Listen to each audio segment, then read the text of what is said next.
Doncs una vegada més encetem un nou espai de salut. Avui parlarem amb en Miquel Paredes. Miquel, bon dia. Hola, bon dia. Repetidor aquí als estudis, ja va venir fa uns mesos i avui torna. Ell és dietista, nutricionista del Centre d'Atenció Primària de Sant Andreu de Llavaneres. Amb ell avui ens centrarem a parlar de l'obesitat i tot el que envolta el concepte d'obesitat i de salut, sobretot en aquest cas. Abans que res, sempre intentem conèixer els conceptes dels quals parlarem i et preguntaré què és i com definim i què entenem per obesitat. Vale, obesitat seria com una acumulació de greix, no?, excessiva que comporta un risc no tant per la salut física com emocional. Sobretot seria això, no?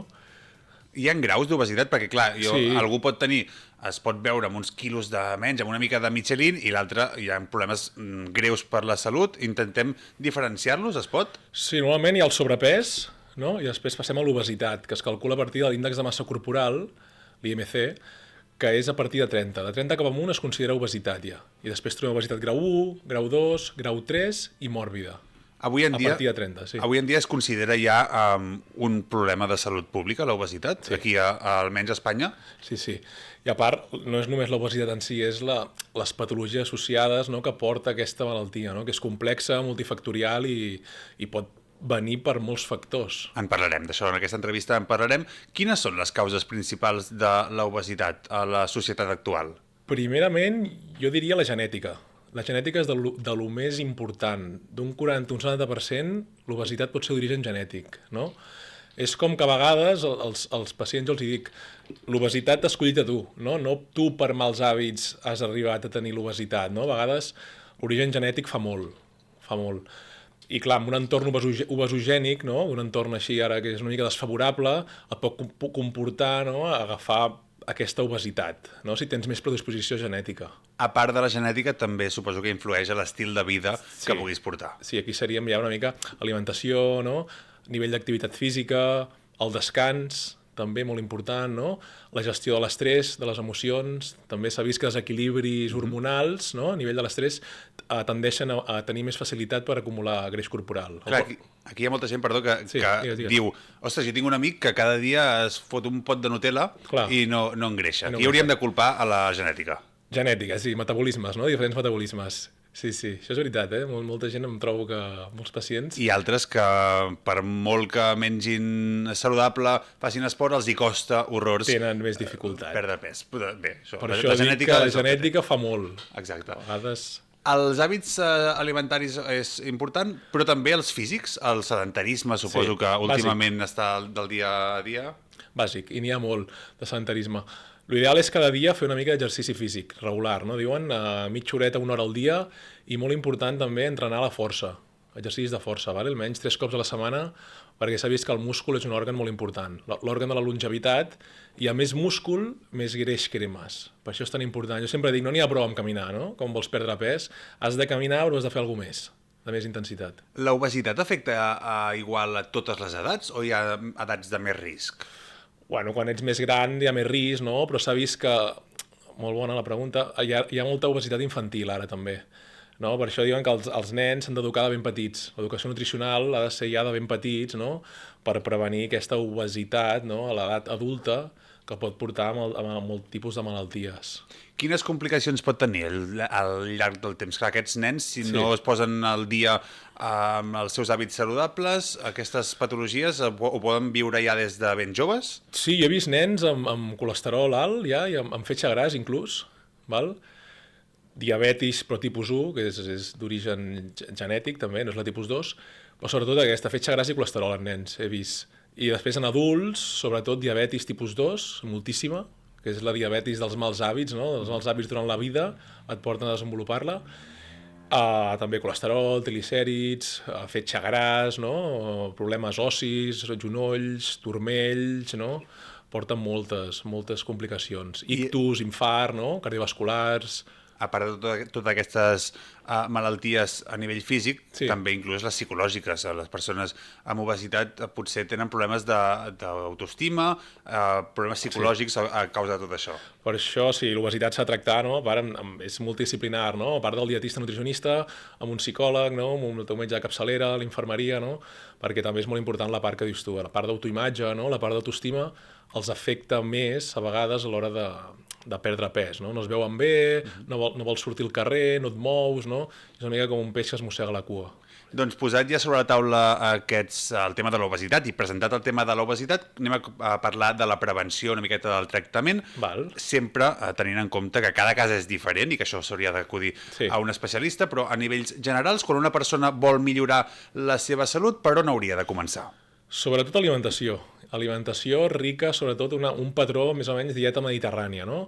Que és verdures a cada àpat, algo de verdura al plat, fruites, almenys 2-3 peces al dia, i aliments proteics. Aliments proteics, millor carn blanca que vermella, i intentar prioritzar la proteïna vegetal, llegums, fruits secs, no? Però intentar que hi hagi proteïna a cada àpat. La proteïna s'ha vist que és un macronutrient molt important, perquè té una cosa que es diu termogènesis, que el teu cos per digerir-la, transportar-la, emmagatzemar-la, etc., ja crema calories de més. I això només ho té la proteïna.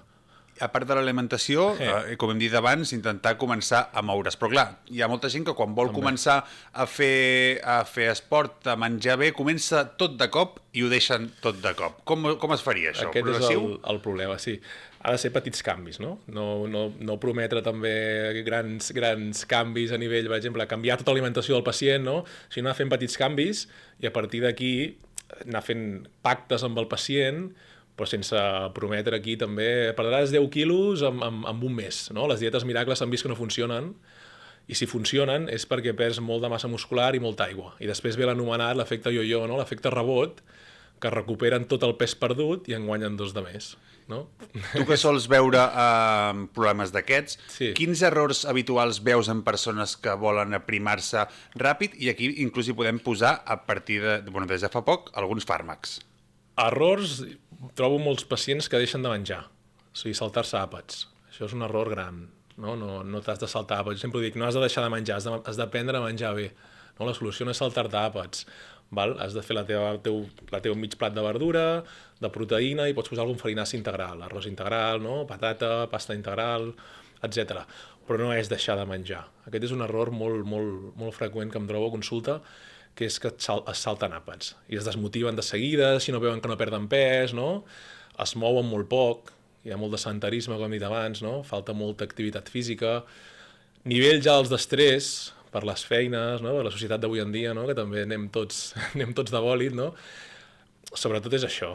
I et venen a consulta i et demanen, no direm marques, però aquests productes que ara es prenen que ajuden a aprimar abans d'intentar tots aquests processos? Sí. Hi ha fàrmacs ara que han sortit, no?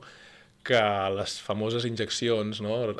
Tipus, el GLP-1 es diuen, l'Ozempic, no? El Wegovy, el Mounjaro, són unes injeccions que ajuden, o sigui, et sàcies abans, és com que t'atipes abans, no? T'atipes abans i retarden el buidat gàstric, o sigui, l'estómac està ple durant més temps i clar, tens menys gana. I funcionen bé també per ajudar en l'ansietat del pacient, no? Pacients que mengen molt ràpid, també molt important, l'obesitat s'associa a menjar ràpid. Menjar ràpid. Tens aquí davant algú que el plat li dura 2 minuts, hauré de vigilar, i ho sé, ho he de millorar, i així ho intentaré fer. Un tema molt important és el pes. És el pes, sobretot, a la bàscula, que normalment s'ha lligat sempre a l'estat de salut amb el pes a la bàscula, però aquí influeixen molts factors. Anem a explicar una miqueta per què no hauríem de centrar-nos només en el pes que et surt a la bàscula. Jo sempre dic que hem de treure pes al pes, no? Treure importància al pes, perquè el pes és un número, no? L'aigua pesa. Tenim una gran part de l'ésser humà és aigua. Després tenim els òrgans, tenim la massa muscular, i per últim tenim el greix, no? Jo sempre em guio més on tenim aquella distribució de greix, no tant en el pes. Si el perímetre abdominal és gran, no? Aquí tindríem risc cardiovascular, però si una persona, per exemple, va al gimnàs i pesa molt, però perquè té molt de múscul, no té tant de risc. No? Per això dic, l'important és millorar la composició corporal, no el pes total de la persona, no guiar-nos tant en el número de la bàscula, que a part que crea obsessió, perquè, hòstia, no baixa, no? Però potser estàs millorant la composició corporal, potser el pes no baixa, però has guanyat múscul, has perdut volum, no? I el pes es manté, però això ja és una milloria. O et sents més fort, no? Et sents més àgil, et sents amb més energia, no? El pes només és un indicador més, no és el millor, que diguem. Dius tu, et sents amb més energia, també hi ha un problema, la gent que no fa esport es sent molt cansada i volen sentir-se més energia i se'ls diu, has de fer esport i et sentiràs més enèrgic. I diuen, no, si és que no tinc força. Clar. Com s'explica? Pues bàsicament falta de l'hàbit, no? Quan comences, inclús el cos t'ho demana, per això ho recomanen de manera regular, no? Si no, començar amb 1 hora al dia, començar encara que sigui mitja horeta, 20 minuts, i anar fent una mica de sobrecàrrega progressiva, no? Començar amb menys i anar fent cada cop més, perquè el cos no s'acostumi al mateix ritme d'exercici. Seria alguna cosa així, no? No sé si et venen a consulta pacients adolescents o una miqueta cap a aquestes edats. Creus que la gent està prou conscienciada de la relació amb el menjar? Creus que a l'escola, per exemple, s'hi fa prou èmfasi? Jo penso que sí. A part, des del CAP anem a fer xerrades a l'escola ja de ben petits, no? Per prioritzar el que és l'educació nutricional, no? Sobretot el que són els aliments rics en sucre, que s'ha vist que s'abusen molt, no? Els ultraprocessats, també molt important reduir-los, no? Tots aquests aliments que ajuden, que a la llarga et poden induir a un excés de pes, no? Ho treballem molt, això, escoles, també instituts, no? Fem xerrades, tallers, etc. Altres coses que diu la gent, sobretot la gent ja més gran, és dir, mira, jo ja tinc una edat, jo ja no puc canviar el xip de com estic, ni com menjo, ni com faig esport si mai he fet esport. Hi ha alguna edat límit o mai és tard? També me'n trobo. Jo sempre dic que mai és tard, no? Que sempre ets a temps per moure't i canviar l'hàbit, no? I és important fer-ho, no? No és l'excusa aquesta, clar, sí, ja tinc 70 anys, no? Ja pel que em queda, no? Molts que em diuen, o amb 80, no? Però no, és important, ho podeu fer en qualsevol edat, el canvi d'hàbits, no hi ha problema. Començar-te a moure una mica més, no? Començar a menjar una mica millor, no? Així ja notarem canvis. També altres coses que es diuen, inclús gent que pot tenir, per qualsevol motiu, una obesitat, et pot dir, no, però jo estic sa, jo estic bé. Sí, doncs també podria ser. És més, hi ha estudis que han tret pacients obesos, però que es mouen, i l'altre grup, no? Pacients amb normopès però sedentaris, i s'ha vist que tenen més risc a nivell cardiovascular els que estan amb normopès i són sedentaris que una persona obesa que està activa. Per això diem que és molt important l'exercici. Com la gent pot veure llavors si està sa o no? Hem dit que no ens hem de fixar en la bàscula. Com ho podria saber una persona si està bé, inclús si està dins del greix corporal que hauria de tenir? Com es pot fer? Jo sempre dic el perímetre abdominal, no? En homes no hauria de superar els 95, màxim 100, no? I en dones no hauria de superar els 85. Això és un indicador de risc, no? Després, si et sents força, no? Pèrdua de massa muscular, la sarcopènia que diem, no? Que és la pèrdua de massa muscular deguda a l'edat, que ens hem fent grans, no? A menys massa muscular també s'associa amb més risc de mortalitat. Vale? I sobretot són aquest tipus de paràmetres són els que t'has de mirar més, sí. Com comentem, tot això són a nivell general. Heu d'anar a acudir a un professional sempre que tingueu aquests problemes, i aquí anem i acabarem l'entrevista amb això. Per exemple, es pot acudir al vostre CAP. Quines activitats o programes oferiu relacionats amb la nutrició? Jo al CAP faig grups grupals psicoeducatius de pèrdua de pes, on ensenyem al pacient el reeduquem, no? Menjar bé, no? Grups de millora d'hàbits alimentaris, d'educació nutricional. També faig algun tipus de xerrades per la població, no? Activitats comunitàries, que diguem, i sobretot és això, a part de consultes puntuals, no? Individuals, o sigui, ho treballem tot. No sé si existeixen els anomenats grups de suport a persones amb obesitat o problemes d'hàbits. Que jo sàpiga, ara no hi caic, però em penso que no. Però et dic, en el CAP ho treballem. Es treballa tot. En el GRAP es treballa tot. Inclús tots fem grups allà. No sé quins beneficis té, i tu ens ho podràs dir, fer tot aquest procés acompanyat d'algú, de professionals. Igual que quan vols fer esport, si t'acompanyes d'un entrenador personal, t'ajuda amb molts motius. Fer tot aquest procés acompanyat de professionals, amb què t'ajuda? Home, sobretot la motivació, no? I el seguiment, no? De que has d'anar allà per veure com va, no? Com et sents, com va, sobretot és el tema del seguiment i l'acompanyament del pacient a l'hora de millorar els hàbits, no? Perquè el pacient no es senti sol i perdut. Jo el que més veig important és l'acompanyament i el reeducar-los nutricionalment, perquè s'ha vist, no? que hi ha molt de desordre alimentari i molts mals hàbits, sobretot el que he dit abans, molt de consum d'aliments processats, no? Poc menjar real, que es diu, no? Poques verdures, poques fruites, no?